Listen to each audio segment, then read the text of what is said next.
España es mi hogar. Nunca voy a dejar este país que me ha acogido con los brazos abiertos y me ha dado una nueva vida que no podía ni soñar. Pero hay una mancha aquí que no se va a eliminar fácilmente y se necesitará un compromiso real para limpiarla. La mitad de los casos de violencia sexual denunciados a la policía en este país se dan contra los niños. La mitad, repito.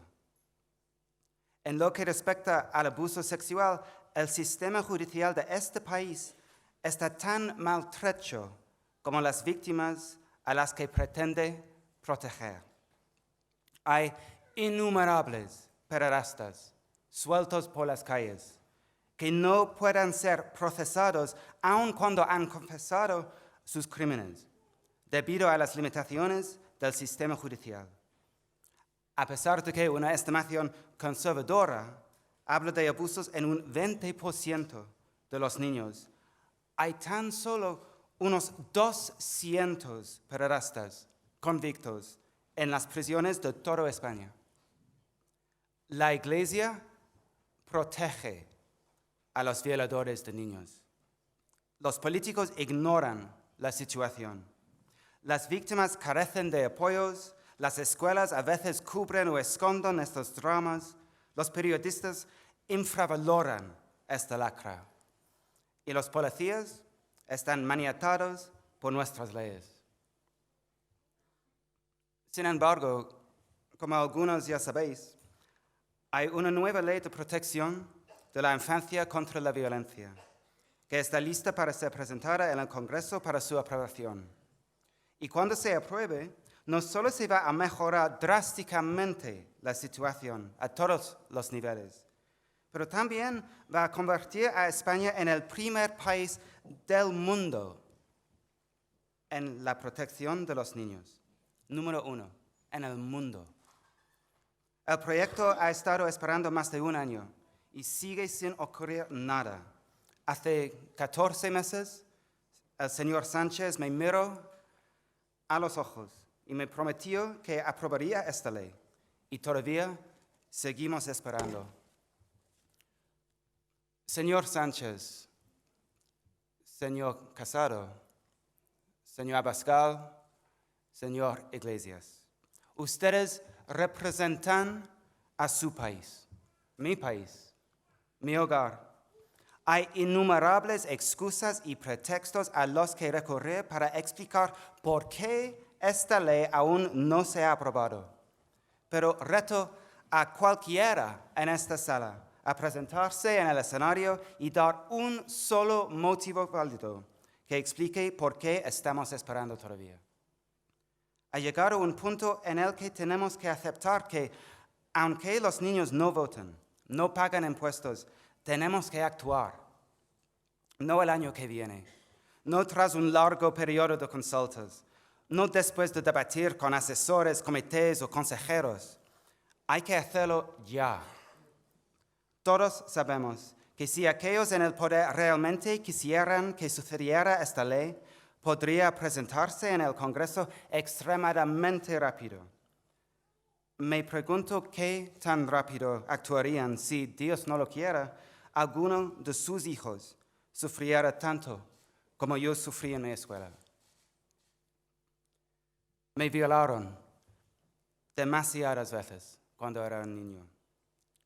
La gente lo sabía, pero no hicieron nada.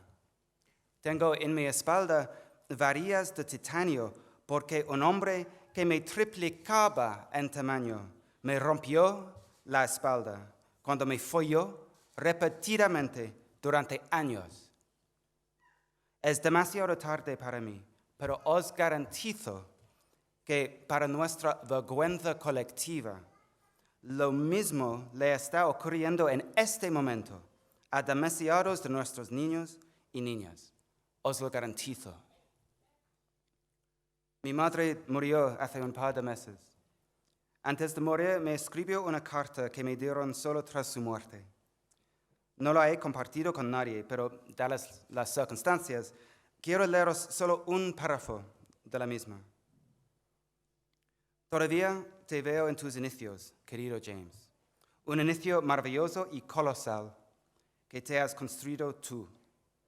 Qué inmejorable posición para que una madre deje a un hijo. Y la verdadera guinda es que vas a marcar una diferencia enorme en la vida de mucha gente. Gente joven, gente herida, gente olvidada. Pues ojalá pueda hacer que de verdad se sienta orgullosa y sus palabras tengan sentido. Pero ahora me siento impotente e incapaz de ello, porque no soy yo, son ustedes los que van a tener que marcar la diferencia. Para cambiar las cosas hay que actuar, hay que poner esta ley esencial en la mesa de una vez y hay que aprobarlo y hacerla efectiva.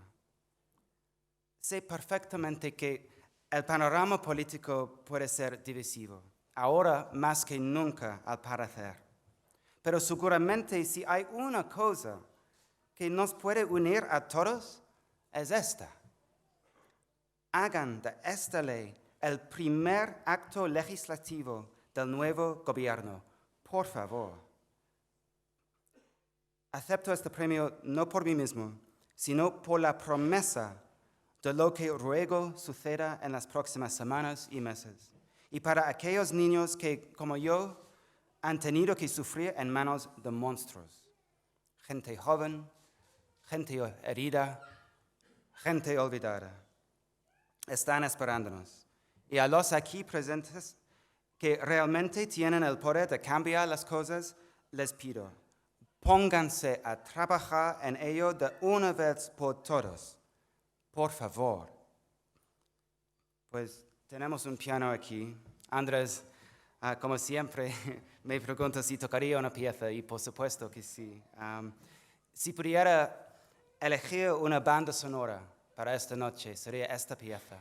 Es por Gluck, de su ópera Orfeo y Eurídice. Es una pieza terriblemente triste, pero bajo esa tristeza hay mucha esperanza. Espero que disfrutes.